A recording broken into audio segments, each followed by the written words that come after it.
नमस्कार, मी मानसी. महाराष्ट्र जनशक्ती चॅनल मध्ये आपलं स्वागत. सविस्तर बातम्यांचा आढावा घेणारच आहोत, पण त्याआधी नजर टाकूया काही महत्त्वाच्या हेडलाईन्सवर. गणपतीपुळ्यात पर्यटकांच्या सुरक्षेला प्राधान्य, बुडण्याच्या घटना रोखण्याचे निर्देश. धोकादायक क्षेत्रात नो स्विमिंग, मद्यपींवर होणार कठोर कारवाई. रोह्यात पुन्हा तटकरे की बदल, नगर परिषद निवडणुकीत जोरदार रणधुमाळी. अनुभवी धोत्रे विरुद्ध नवा शेडगे, रोहेकरांचा कौल कोणाला मिळणार? उरणच्या मैत्रेयला आंतरराष्ट्रीय सुवर्ण पदक. भूतानमध्ये पॉवर लिफ्टिंग मध्ये भारताची शान. 93 किलो गटात मैत्रेयचा सुवर्ण ठसा. JNPTच्या मदतीने मैत्रेयचे यश. आणि रायगडमध्ये बिबट्याच्या अफवांनी घबराट, व्हायरल व्हिडिओमुळे नागरिकात भीती. वन विभागाकडून अफवांवर विश्वास न ठेवण्याचं आवाहन. पेणमधील व्हिडिओबाबत अधिकाऱ्यांचं स्पष्टीकरण. आता पाहूयात सविस्तर वृत्त. रत्नागिरी जिल्ह्याचे जिल्हाधिकारी मनोज जिंदल यांनी गणपतीपुळे समुद्र किनाऱ्यावर पर्यटकांच्या सुरक्षिततेला सर्वोच्च प्राधान्य देण्याचे निर्देश दिलेत. समुद्रात बुडून होणाऱ्या दुर्घटना थांबवण्यासाठी तातडीने उपाययोजना करण्याच्या सूचना त्यांनी दिल्या आहेत. यासाठी प्रशिक्षण घेतलेलं मनुष्यबळ, होमगार्ड आणि पोलिसांची मदत घेण्यास सांगितलंय. समुद्रातील धोकादायक भाग नो स्विमिंग झोन म्हणून घोषित करावा आणि धोकादायक ठिकाणी धोक्याचे झेंडे लावावेत, अशा सूचनाही जिल्हाधिकाऱ्यांनी दिल्यात. पर्यटकांना योग्य माहिती देण्यासाठी LED स्क्रीन लावाव्यात आणि लाऊड स्पीकरवरून सतत सूचना आणि माहितीची उद्घोषणा करावी, असंही ते म्हणाले. मद्यपान करून समुद्रात उतरणाऱ्यांवर ब्रेथ अॅनालायझरच्या मदतीने दंडात्मक कारवाईचे आदेशही देण्यात आलेत. या उपाययोजनांसाठी सर्व संबंधित यंत्रणांनी एकत्र काम करावं, असंही आवाहन जिल्हाधिकाऱ्यांनी केलंय.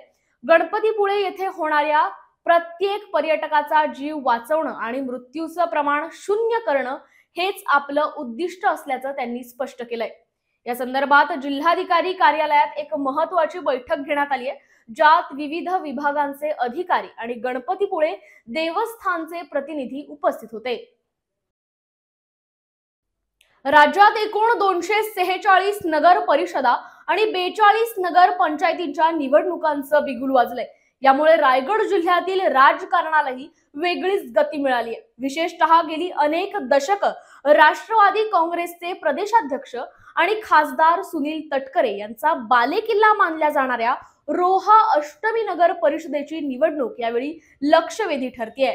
या निवडणुकीत शिवसेनेच्या शिंदे गटाने तटकरेंच्याच माजी नगराध्यक्षा सौ शिल्पा धोत्रे यांना आपल्या पक्षात घेऊन नगराध्यक्ष पदासाठी उमेदवारी दिली आहे. एका बाजूला नगरसेविका, सभापती आणि नगराध्यक्षा म्हणून अनुभवाचा दांडगा अनुभव असलेल्या सौ शिल्पा धोत्रे आहेत, तर दुसऱ्या बाजूला राष्ट्रवादी काँग्रेसने सुशिक्षित तरुण पण राजकारणात नवख्या वनश्री समीर शेडगे यांना संधी दिली आहे. राष्ट्रवादीमध्ये काही इच्छुक उमेदवारांना डावलल्याने नाराजी असल्याचीही चर्चा आहे. त्यामुळे यंदा रोह्यात तटकरेंचा गड कायम राहणार की बदलाचे वारे वाहणार, असा प्रश्न उपस्थित होतोय. शिवसेनेचे नेते तटकरेंच्या घराणेशाहीवर टीका करतायत, तर तटकरे सध्या मौन बाळगून आहेत. येत्या काळात ही निवडणूक अधिकच रंगतदार होणार असून रोहेकर नेमका कोणाला कौल देतात हे पाहणं महत्त्वाचं ठरणार आहे. नवी मुंबईसाठी आज एक अत्यंत अभिमानाची बातमी आहे. नवी मुंबई महानगरपालिकेने देशात प्रथम क्रमांकाचा राष्ट्रीय जल पुरस्कार 2024 पटकावलाय. भारत सरकारच्या जलशक्ती मंत्रालयाने आयोजित 6व्या राष्ट्रीय जल पुरस्कार स्पर्धेत स्थानिक स्वराज्य संस्था गटात नवी मुंबई महानगरपालिकेला हा सन्मान मिळालाय. नवी दिल्ली येथील विज्ञान भवनात राष्ट्रपती श्रीमती द्रौपदी मुर्मू यांच्या शुभ हस्ते हा मानाचा पुरस्कार प्रदान करण्यात आला. महानगरपालिकेचे आयुक्त तथा प्रशासक डॉक्टर कैलास शिंदे यांनी अभिमानाने हा पुरस्कार स्वीकारलाय. नवी मुंबईने नियोजनबद्ध पाणी पुरवठा, पाण्याचा पुनर्वापर आणि शाश्वत पाणी धोरणामध्ये केलेल्या उत्कृष्ट कामगिरीसाठी हा राष्ट्रीय पुरस्कार मिळालाय. या यशाबद्दल आयुक्त डॉक्टर शिंदे यांनी सर्व नवी मुंबईकरांचे मनपूर्वक अभिनंदन केलंय। नागरिकांचा सक्रिय सहभाग, पाण्याचा जबाबदार वापर आणि प्रशासनाचा दूरदृष्टीपूर्ण दृष्टिकोन यामुळेच हे यश शक्य झालंय। भविष्यातही शहराच्या जलव्यवस्थापनासाठी दीर्घकालीन उपाययोजना राबवून पुढील पिढ्यांसाठी सुरक्षित आणि सक्षम पर्यावरण निर्माण करण्याचा महापालिकेचा संकल्प आहे। नवी मुंबईचा हा राष्ट्रीय गौरव प्रत्येक नागरिकासाठी अभिमानाची बाब ठरतेय। रायगड जिल्ह्याच्या शिरपेचात आणखी एक मानाचा तुरा खोवल्याची उरण तालुक्यातील जसखार येथील मैत्रेय राजश्री गणेश मोकल याने आंतरराष्ट्रीय पॉवर लिफ्टिंग चॅम्पियनशिप मध्ये सुवर्ण पदक पटकावून भारताचं नाव उंचावलंय। दिनांक 15 ते 17 नोव्हेंबर 2025 दरम्यान भूतान मधील थिम्पू येथे झालेल्या या प्रतिष्ठित स्पर्धेत मैत्रेयने 93 किलो वजनी गटात आपलं कौशल्य सिद्ध करत सुवर्ण पदकाला गवसणी घातली। या यशाने तो आंतरराष्ट्रीय स्तरावर चमकलाय। यापूर्वी 18 ते 21 ऑगस्ट 2025 रोजी टाटा नगर झारखंड येथे झालेल्या राष्ट्रीय स्पर्धेत त्याने रौप्य पदक जिंकलं होतं। याच उल्लेखनीय कामगिरीमुळे त्याची आंतरराष्ट्रीय स्पर्धेसाठी निवड झाली। शिवछत्रपती पुरस्कार विजेते संतोष शिंदे यांचं मार्गदर्शन आणि जवाहरलाल नेहरू पोर्ट प्राधिकरणाचे आर्थिक सहकार्य त्याला मोलाचं ठरलंय। जगभरातून 150 तर भारतातून 30 स्पर्धक सहभागी झालेल्या या स्पर्धेत मैत्रेयाच्या जिद्द, चिकाटी आणि अथक प्रयत्नांना यश मिळालंय। त्याच्या या सुवर्णमयी कामगिरीबद्दल सर्वत्र कौतुकाचा वर्षाव होत असून त्याच्या पुढील वाटचालीस अनेकांकडून शुभेच्छा दिल्या जात आहेत। मराठी चित्रपट सृष्टीतील लोकप्रिय अभिनेते आणि दिग्दर्शक प्रवीण तरडे यांनी नुकतीच किल्ले रायगडाला भेट दिली आहे। या ऐतिहासिक गडावर फिरत असताना त्यांना काही ठिकाणी कचरा दिसल्याने त्यांनी तीव्र नाराजी व्यक्त केली आहे। रायगड सारख्या पवित्र स्थळावर कचरा टाकल्याबद्दल त्यांनी पर्यटकांना चांगलंच सुनावलंय। तरडे यांनी त्यांच्या भावना एका व्हिडिओद्वारे सोशल मीडियावर व्यक्त केल्यात। या व्हिडिओमध्ये ते म्हणतात, ही भूमी आपल्या छत्रपती शिवाजी महाराजांची आहे। आजही येथे राजे आहेत, त्यामुळे कचरा टाकताना याचं भान ठेवा। किल्ले रायगड हे महाराष्ट्राचे गौरवशाली प्रतीक आहे, जिथे छत्रपती शिवाजी महाराजांनी स्वराज्याची स्थापना केली आणि राज्याभिषेक करून घेतला। अशा पवित्र स्थळाचं पावित्र्य जपण्याची जबाबदारी प्रत्येकाची आहे, हेच तरडे यांनी आपल्या संदेशातून अधोरेखित केलंय। त्यांच्या या व्हिडिओने सोशल मीडियावर मोठी चर्चा सुरू झाली असून अनेक जण त्यांच्या भूमिकेचं कौतुक करतायत। ऐतिहासिक वारसा जपणं आणि स्वच्छतेचं महत्त्व पटवून देणारा प्रवीण तरडे यांचा हा संदेश निश्चितच प्रेरणादायी आहे। आज खरं तर डॉक्टर विश्वास पाटील सरांबरोबर रायगड पाहायला आलोय। म्हणजे इथल्या प्रत्येक भिंतीला हात लावताना, या दगडांना हात लावताना कधी तरी इथून महाराज गेले असतील, याला स्पर्श केला असेल, म्हणजे महाराजांच्या असण्याचा भास निर्माण होतो। आणि आपल्या लोकांनी काय केलंय बघायचं तुम्हाला। म्हणजे आम्ही आता फिरत होतो तर या ऐतिहासिक वास्तूच्या खपच्यांमध्ये हे बघा, हे बघा, म्हणजे ज्यांनी कुणी हे इथं टाकलं असेल त्या माणसाला मी मनापासून विनंती करतो, बाबा तू परत रायगडावर येऊ नको रे। ही कचरा टाकायची जागा नाहीये। इथं आपल्या बापजाद्यांनी इतिहास घडवला, बापजाद्यांनी रक्त सांडलं। त्या छत्रपती शिवाजी महाराजांची ही पवित्र भूमी आहे। आजही महाराज इथं आहेत, ते कुठेही गेलेले नाही, त्याचं भान ठेवा। आणि फक्त स्पर्श नव्हे तर परिस्पर्श। वा, म्हणजे लोखंडाला स्पर्श झाला की त्याचं सोनं होतं, तसं महाराजांनी या परिसराचं सोनं बनवलेलं आहे।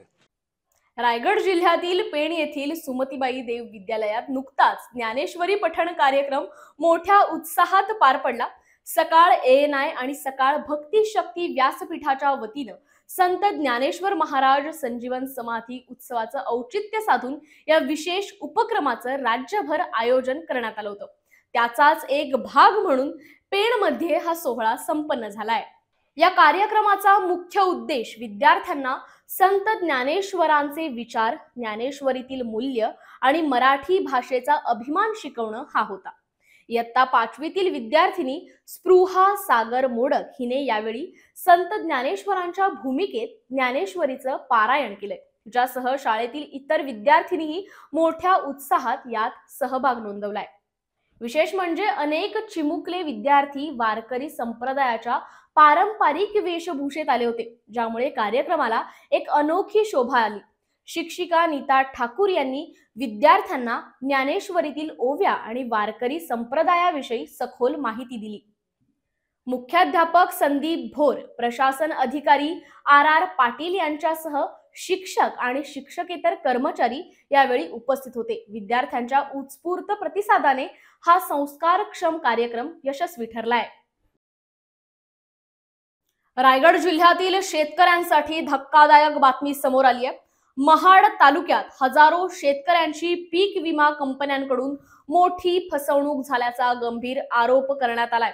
गेल्या काही महिन्यांपासून परतीच्या पावसाने महाडमधील भात शेतीचं अतोनात नुकसान झालंय. मात्र या नुकसानीपोटी मिळणारा पीक विमा शेतकऱ्यांना अद्याप मिळाला नाही. वर्ष संपत आलं तरी शेतकऱ्यांच्या हातात एकही रुपया आलेला नाही. एकीकडे मागील नुकसानीची भरपाई मिळत नसताना दुसरीकडे विमा कंपन्या मात्र पुढील वर्षाच्या पीक विम्याचा हप्ता भरण्यासाठी शेतकऱ्यांच्या मागे तगादा लावतायत. आधीचा विमा मिळाला नाही तर पुढील वर्षाचा हप्ता कशासाठी भरावा असा संतप्त सवाल शेतकरी विचारतात. शेतकऱ्यांचा हक्काचा पैसा अडकून पडलाय, त्याला जबाबदार कोण? या गंभीर अन्यायाविरोधात महाड तालुका ऑर्गॅनिक ॲग्रो प्रोड्युसर कंपनी लिमिटेडने आक्रमक भूमिका घेतली आहे. शासनाने तात्काळ लक्ष घालून शेतकऱ्यांना न्याय न दिल्यास तीव्र आंदोलन छेडण्याचा इशाराही त्यांनी दिलाय.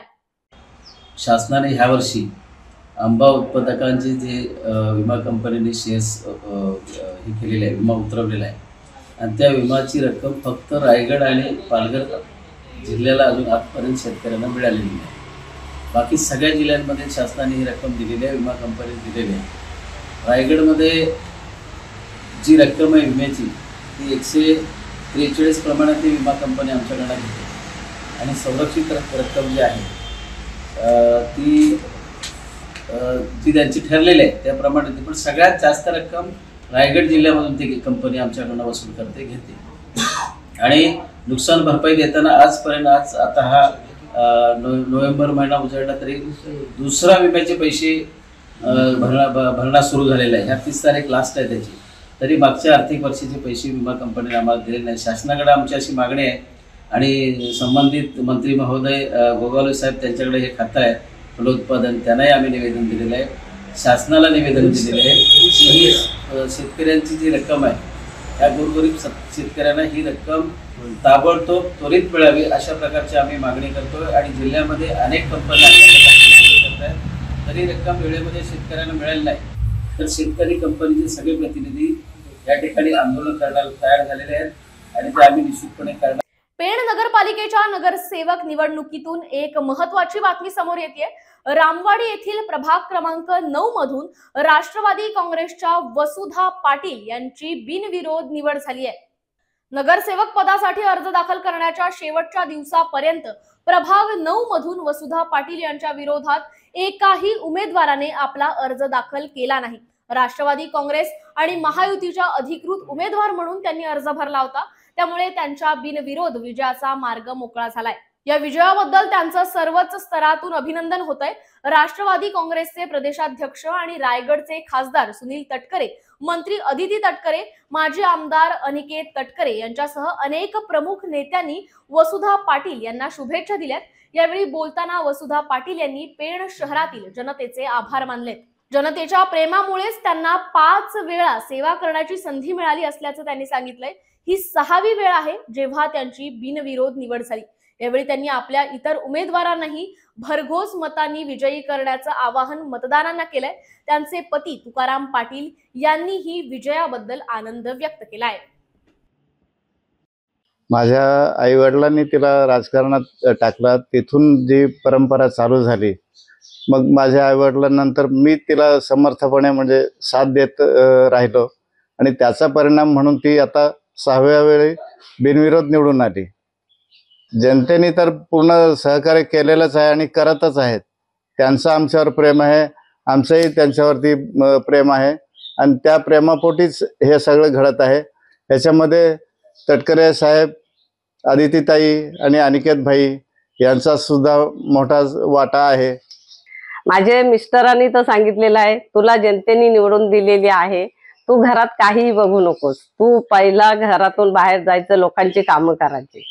मी म्हणजे निवडून आल्यापासून ह्या आपल्या इथं रामवाडीला स्मशानभूमी नव्हती, स्मशानभूमी बांधली. रामवाडीला आपले पाईपलाईन नव्हती पाण्याची, ती आणली.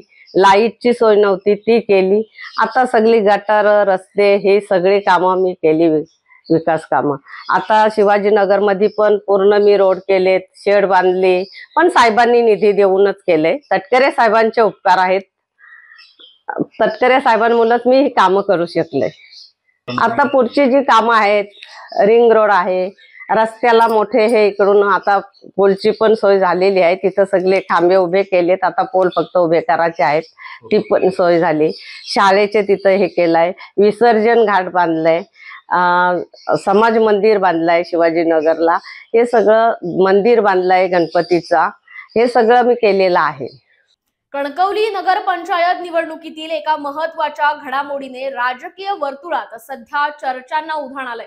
उमेदवारी अर्जाच्या छाननी वेळी नगराध्यक्ष पदाचे भाजप उमेदवार समीर नलावडे यांच्या उमेदवारीवर शहर विकास आघाडीचे उमेदवार संदेश पारकर यांनी हरकत घेतली आहे. पारकर यांनी एका गुन्ह्यात शिक्षा झाल्यामुळे नलावडे हे निवडणूक लढवण्यास अपात्र असल्याचा दावा निवडणूक निर्णय अधिकारी दीक्षांत देशपांडे यांच्या निदर्शनास आणला. त्यामुळे काही काळ तणावाचं वातावरण निर्माण झालं होतं. मात्र समीर नलावडे यांच्या वतीने ॲडव्होकेट राजेंद्र रावराणे यांनी प्रभावी युक्तिवाद केलाय. ॲडव्होकेट रावराणे यांनी उच्च आणि सर्वोच्च न्यायालयाचे महत्त्वाचे निकाल सादर करत स्पष्ट केलं की जिल्हा न्यायालयाने दिलेल्या शिक्षेविरोधात नलावडे यांनी उच्च न्यायालयात अपील केले. विशेष म्हणजे उच्च न्यायालयाने नलावडे यांच्या शिक्षेला सध्या स्थगिती दिली आहे. कायद्यानुसार शिक्षेला स्थगिती मिळाल्यास संबंधित व्यक्ती निवडणूक लढवू शकते. या महत्त्वपूर्ण युक्तिवादानंतर निवडणूक निर्णय अधिकारी देशपांडे यांनी संदेश पारकर यांचा आक्षेप फेटाळून लावला. त्यामुळे समीर नलावडे यांचा नगराध्यक्ष पदाच्या निवडणुकीतील सहभाग निश्चित झाला असून कणकवलीच्या राजकारणात हा निर्णय आता चर्चेचा विषय ठरलाय. गंभीर बाब अशी आहे, मी जो आक्षेप घेतला तो आक्षेप असा आहे की जे समीर नलावडे हे जे उमेदवार आहेत यांच्यावर अटेम्प्ट टू मर्डर म्हणजे खून करण्याचा प्रयत्न, ह्या गुन्ह्याच्या वर जवळजवळ 7 वर्षाचा कठोर कारावास अशा प्रकारची शिक्षा झालेली आहे. 15,000 रुपयाचा दंड त्यांना झालेला आहे. आणि म्हणून भारतीय जनता पार्टीचा जो या नगरपंचायतीचा उमेदवार आहे हा गुन्हेगार प्रवृत्तीचा आहे आणि त्यामुळेच मी त्या ठिकाणी हरकत आणि आक्षेप त्या उमेदवारावर त्या ठिकाणी घेतलेला आहे. याबाबत जो आम्ही हरकत घेतली त्याबाबत त्याच्यावर चर्चा झाली, पण त्याही पलीकडे जाऊन जर अशा प्रकारचा उमेदवार जर शहराला दिला जात असेल तर याबाबत सुद्धा कोर्टामध्ये जाऊन याबाबतची दाद ही रीतसर त्या ठिकाणी मागितली जाईल आणि तो सुद्धा प्रयत्न आमचा त्या ठिकाणी आहे. म्हणून मी या निमित्तानं कणकवलीवासियांना एवढंच सांगतो की आपण सुज्ञ मतदारात कोणाला त्या ठिकाणी आपण निवडून दिलं पाहिजे याचा गांभीर्यानं विचार करा आणि योग्य माणसाच्या हातामध्ये त्या ठिकाणी कणकवलीचं नगराध्यक्षपद द्या, हेच सांगण्यासाठी तुमच्या समोर मी त्या ठिकाणी. राज्याच्या निवडणूक आयोगाने 17 तारीख उमेदवारी अर्ज दाखल करण्याची दिली होती. जर राज्याचा आयोगाचा जर निकषाप्रमाणे राज्याच्या आयोगाच्या आदेशाप्रमाणे आपल्याला या सर्व प्रोसेस करायची आहे, पण माझं म्हणणं असं आहे की 17 तारीखला ह्यांचं नोटरी केलेल्या ॲफिडेविटवर सह्या नाही आहेत, त्याच्या नोटरीचा रजिस्टर नंबर नाही आहे, प्रत्येक पेजवर सह्या नाही आहेत. त्याच्यानंतर त्यांनी जो कोण ओळख म्हणून द्यायची आहे त्या ओळखीची आधार कार्ड नाही आहे, ओळखीच्या माणसाच्या सह्या नाही आहेत. मग मी म्हणतो की ठीक आहे, निवडणूक निर्णय अधिकारी आहेत, त्यांनी 2 तासाची वेळ दिली. मग उद्या असंही होईल ना, पुढे भविष्यात हा पॅटर्न राज्याला लागू होईल की तुम्ही छाननीच्या वेळीच उमेदवारी अर्ज दाखल करा. म्हणजे हे मला चुकीचं दिसतंय की राज्याचा निवडणूक आयोगाचे जे काय निकष आहेत, जे काय त्यांचे नियम अटी शर्ती आहेत, त्याची ही पूर्ण धूळधाण होते, अजिबात म्हणजे त्याचं पालन होत नाही आहे. त्याच्यामुळे माझं तर सरळ म्हणणं आहे की मग राज्याच्या आयोगाचे नियमच बदलून टाका. तुम्ही सरळ सरळ 17 तारीख उमेदवारी अर्ज दाखल करून झाल्यानंतर 18 तारीखला तुम्ही त्यांना छाननीच्या वेळी तुम्ही त्यांना 2 तास वेळ देता. म्हणजे ही चुकीची प्रोसिजर राबवली जाते. या विरोधात आम्ही आमच्या वरिष्ठांशी बोलून कोर्टामध्ये जाण्याची आम्ही तयारी केलेली आहे. समीर नलावडे यांच्या नगराध्यक्षपदाच्या उमेदवारीला संदेश पारकर यांनी आपल्या वकिलांमार्फत लेखी हरकत घेतली आणि त्यामध्ये असा मुद्दा उपस्थित केला होता की समीर नलावडे यांना सेशन कोर्ट्स सिंधुदुर्ग या इथे एका केसमध्ये शिक्षा झालेली आहे आणि त्यामुळे ते अपात्र आहेत आणि त्यांना निवडणूक लढवता येणार नाही, त्यांचा अर्ज अवैध करावा. त्याच्यावर आम्ही म्हणणं सादर केलं आणि आम्ही युक्तिवाद केला. त्यांचा युक्तिवाद असा होता की शिक्षा झाल्यामुळे त्यांना उमेदवारी लढवता येणार नाही किंवा त्याचं नामनिर्देशपत्र अवैध ठरवलं पाहिजे. त्याच्या पुढे जाऊन आम्ही त्यांना सांगितलं की तशी जरी तरतूद असली तर त्या शिक्षेला जर उच्च न्यायालयानं स्थगिती दिलेली असेल तर ती डिस्क्वालिफिकेशन राहत नाही, ते उमेदवारी अपात्रता राहत नाही. आणि समीर नलावडे यांनी उच्च न्यायालयामध्ये त्या निर्णयाविरुद्ध अपील दाखल केलेलं आहे. त्या अपिलामध्ये उच्च न्यायालयानं शिक्षेला स्थगिती दिलेली आहे. त्यामुळं त्या शिक्षेचं कारण अपात्रतेमध्ये होऊ शकत नाही. तो हायकोर्टाचा निर्णय आम्ही सादर केला आणि सुप्रीम कोर्टचं एक जजमेंट दिलं. त्याच्यामध्ये असं म्हटलेलं आहे, सुप्रीम कोर्टनं क्लिअर केलेलं आहे की जर का कोणाला शिक्षा झाली असेल आणि ती वरिष्ठ न्यायालयानं ती स्थगित केली असेल तर असा उमेदवार अपात्र ठरू शकत नाही, तो पात्र ठरू शकतो, त्याला निवडणूक लढवण्याचा अधिकार आहे. तर आमचं जे काही युक्तिवाद आहे हा निवडणूक निर्णय अधिकाऱ्यांनी ग्राह्य धरला आणि त्यांचं जे हरकत होती ती फेटाळून लावली आणि आमचा अर्ज वैध केला. रायगड जिल्ह्यात बिबट्याच्या मुक्त संचाराच्या व्हायरल व्हिडिओनी सध्या नागरिकांमध्ये भीतीचं वातावरण निर्माण केलंय.